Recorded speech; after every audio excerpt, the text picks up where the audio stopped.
Olá, é muito bom ter você aqui. Este é mais um capítulo do livro Mensagens Escolhidas Volume 1, escrito por Ellen Goldwhite. Para você ter acesso ao conteúdo completo deste livro e outras obras desta extraordinária escritora é só acessar as playlists do nosso canal. Diariamente nós publicamos aqui um novo capítulo de uma obra de Ellen White. Para receber a notificação de quando postarmos os próximos capítulos, não se esqueça de inscrever-se neste canal e ativar a notificação do sininho. Se estiver gostando, deixe seu like e compartilhe este conteúdo em seus grupos de WhatsApp. Boa audição! Gratidão! Mensagens Escolhidas Volume 1, Capítulo 32. A Justiça de Cristo na Lei. A maior dificuldade que Paulo teve que defrontar provinha da influência dos mestres judaizantes. Estes lhe causavam muita perturbação, dando motivo a dissensões na igreja de Corinto. Apresentavam constantemente as virtudes das cerimônias da lei, exaltando essas cerimônias acima do Evangelho de Cristo e condenando a Paulo porque não as impunha aos novos conversos. Paulo enfrentou-os em seu próprio terreno. Se o ministério da morte, gravado com letras em pedras, veio em glória, disse ele, de maneira que os filhos de Israel não podiam fitar os olhos na face de Moisés, por causa da glória do seu rosto, a qual era transitória, como não será de maior glória o ministério do Espírito? Porque se o ministério da condenação foi glorioso, muito mais excederá em glória o ministério da justiça. 2 Coríntios 3, versos de 7 a 9. A lei de Deus pronunciada no Sinai com terrível solenidade é para o pecador o pronunciamento de sua condenação. É da alçada da lei condenar, mas não existe nela nenhum poder para perdoar ou redimir. É ordenada para a vida. Os que andam em harmonia com os seus preceitos receberão a recompensa da obediência. Ela traz, porém, escravidão e morte aos que permanecem sob sua condenação. Tão sagrada e tão gloriosa é a lei, que quando Moisés voltou do Monte Santo, onde estivera com Deus, recebendo de sua mão as tábuas de pedra, sua face refletia uma glória que o povo não podia contemplar sem sofrer. E Moisés viu-se obrigado a cobrir a face com um véu. A glória que resplandecia da face de Moisés era um reflexo da justiça de Cristo na lei. A lei em si não possui glória, mas nela se acha incorporado Cristo. Não tem poder para salvar, é sem brilho, mas nela é representado Cristo, cheio de justiça e verdade. Os tipos e sombras do sistema sacrificial com as profecias deram aos israelitas uma visão velada e indistinta da misericórdia e graça que seriam trazidos ao mundo pela revelação de Cristo. A Moisés foi desdobrado o sentido dos tipos e sombras que apontavam a Cristo. Ele viu o fim daquilo que era transitório, quando, por ocasião da morte de Cristo, o tipo encontrou o antítipo. Viu ele que unicamente por Cristo pode o homem guardar a lei moral. Pela transgressão dessa lei trouxe o homem o pecado ao mundo, e com o pecado veio a morte. Cristo tornou-se a propiciação do pecado do homem. Ele ofereceu sua perfeição de caráter em lugar da pecaminosidade do homem. Tomou sobre si a maldição da desobediência. Os sacrifícios e ofertas apontavam ao futuro, ao sacrifício que ele faria. O cordeiro morto tipificava o cordeiro que tiraria o pecado do mundo. Foi o ver o objetivo daquilo que era transitório, o ver Cristo tal como é revelado na lei, que iluminou a face de Moisés. O ministério da lei, escrita e gravada em pedra, era um ministério de morte. Sem Cristo, o transgressor era deixado sob sua maldição, sem nenhuma esperança de perdão. O ministério nenhuma glória possuía em si mesmo, mas o Salvador prometido, revelado nos símbolos e sombras da lei cerimonial, tornou-se a gloriosa lei moral. Paulo desejava que seus irmãos vissem que a grande glória de um Salvador que perdoa o pecado dava sentido a toda a economia judaica. Desejava também que vissem que quando Cristo veio ao mundo e morreu como sacrifício do homem, o tipo encontrara o antítipo.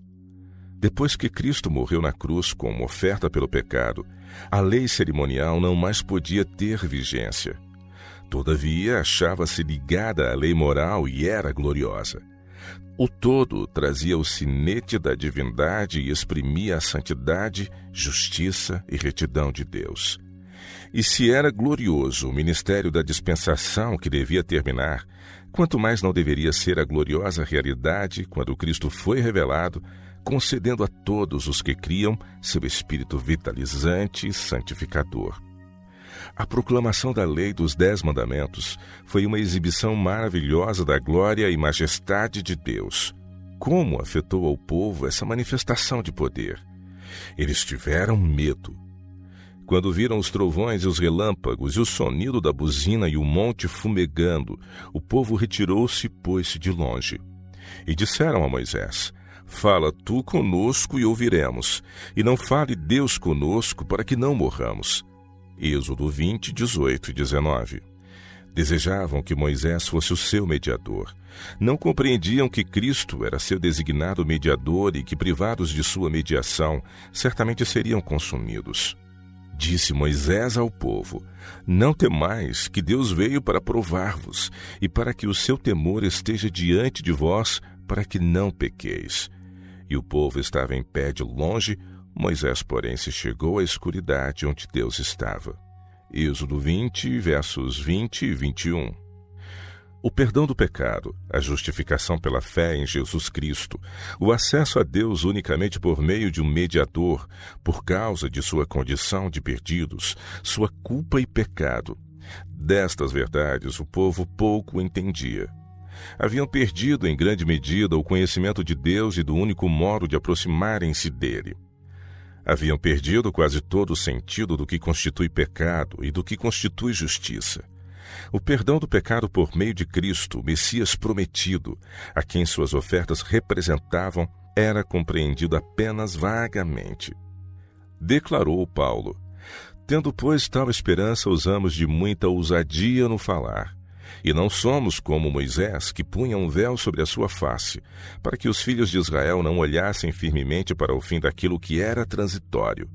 Mas os seus sentidos foram endurecidos, porque até hoje o mesmo véu está por levantar na lição do Antigo Testamento, o qual foi por Cristo abolido, e até hoje, quando é lido Moisés, o véu está posto sobre o coração deles.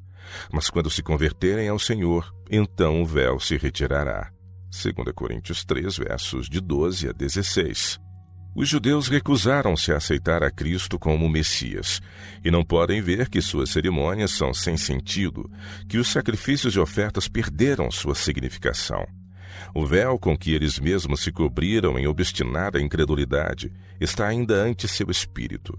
Seria removido se aceitassem a Cristo, a justiça da lei. Muitos no mundo cristão têm também um véu entre os olhos e o coração. Não veem a terminação do que era transitório. Não veem que foi tão somente a lei cerimonial que foi abolida quando Cristo morreu. Pretendem que a lei moral tenha sido pregada à cruz. Pesado é o véu que lhes obscurece o entendimento. O coração de muitos está em guerra contra Deus. Não se submetem à sua lei. Unicamente à medida que cheguem à harmonia com a regra de seu governo, pode Cristo ser-lhes de qualquer valia. Podem falar de Cristo como seu Salvador. Ele, porém, afinal lhes dirá: Não vos conheço. Não exercestes genuíno arrependimento para com Deus, pela transgressão de sua santa lei, e não podeis ter genuína fé em mim, pois foi minha missão exaltar a lei de Deus. Uma transcrição do caráter de Cristo. Paulo não apresentava nem a lei moral nem a cerimonial como os pastores em nossos dias se atrevem a fazer. Alguns nutrem tal antipatia para com a lei de Deus que se dão ao trabalho de denunciá-la e estigmatizá-la. Assim desdenham eles a majestade e glória de Deus e lançam-nas ao desprezo. A lei moral jamais foi um tipo ou sombra.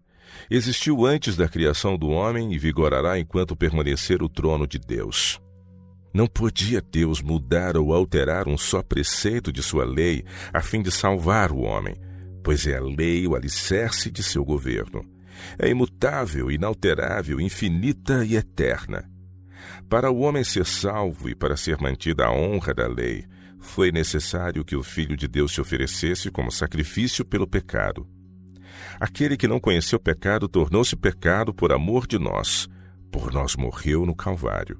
Sua morte demonstra o maravilhoso amor de Deus ao homem e a imutabilidade de sua lei. No Sermão da Montanha, Cristo declarou: Não penseis que vim revogar a lei ou os profetas, não vim para revogar, vim para cumprir.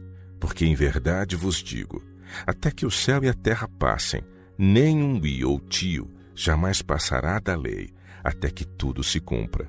Mateus 5, versos 17 e 18. Cristo suportou a maldição da lei, sofrendo sua pena, levando a término o plano segundo o qual devia o homem ser colocado onde pudesse guardar a lei de Deus e ser aceito graças aos méritos do Redentor. E por seu sacrifício derramou-se glória sobre a lei. Então a glória daquilo que não é transitório, a lei de Deus, dos 10 mandamentos, sua norma de justiça, foi claramente vista por todos os que viram o fim daquilo que era transitório. Todos nós, com o rosto desvendado, contemplando como por espelho a glória do Senhor, somos transformados de glória em glória na sua própria imagem, como pelo Senhor, o Espírito. 2 Coríntios 3, verso 18. Cristo é o advogado do pecador. Os que aceitam seu evangelho contemplam-no de rosto descoberto. Veem a relação de sua missão para com a lei e reconhecem a sabedoria e glória de Deus, tais como são reveladas pelo Salvador. A glória de Cristo revela-se na lei, que é uma transcrição de seu caráter, e sua transformadora eficácia é sentida na alma até que os homens se transformem em sua semelhança. São feitos participantes da natureza divina e tornam-se mais e mais semelhantes ao seu Salvador, caminhando passo a passo em conformidade com a vontade de Deus até alcançarem a perfeição.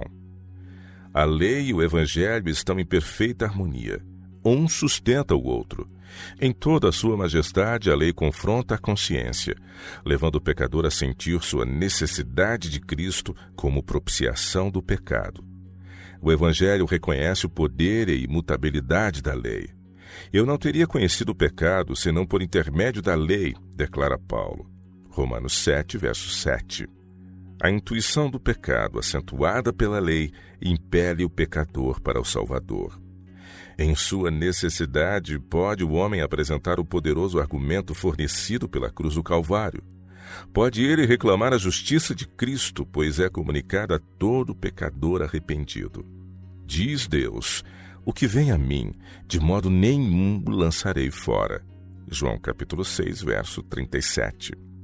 Se confessarmos os nossos pecados, Ele é fiel e justo para nos perdoar os pecados e nos purificar de toda injustiça. 1 João capítulo 1, verso 9.